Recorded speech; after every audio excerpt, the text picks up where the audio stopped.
Kaso sa Covid-19 sa Region 10, misaka na ngadto sa 14. Ano ang detalye sa live report ni Cyril Chavez.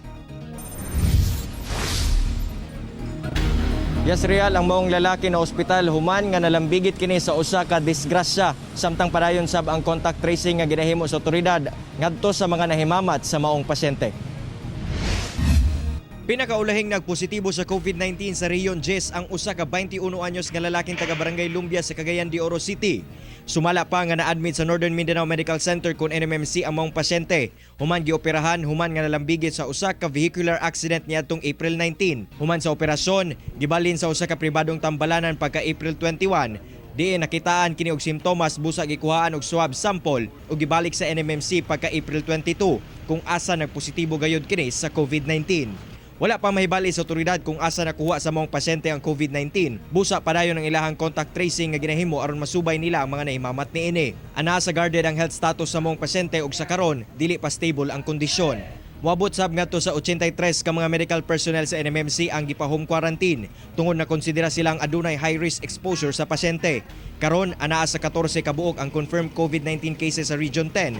Duha ang naka-admit, usa ang outpatient, 6 recoveries ug 5 ang namatay. So rest assured katawhan sa Lumbia nga o katawhan sa Cagayan de Oro nga ang maong biktima diha lang sa ospital. Wala makauli, makabalik diha sa iyang pinuanan diha sa Gran Europa. So just for precautionary measures kay it turned out that this patient tested positive.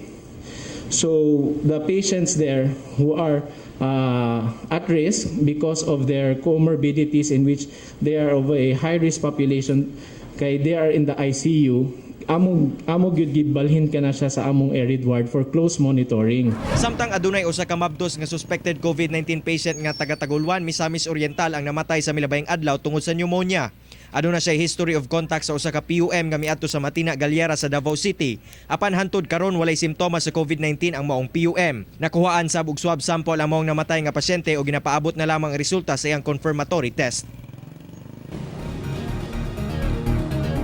Real, aminado ang NMMC karon nga limitado ang ilahang manpower. Labi pa nga ubay-ubay ka mga medical personnel ang naka-home quarantine. Busa padayon ang ginahimo nga emergency recruitment sa DOH karon aron ma-address kini nga problema. Real. Amping og dagang salamat, Cyril Chavez.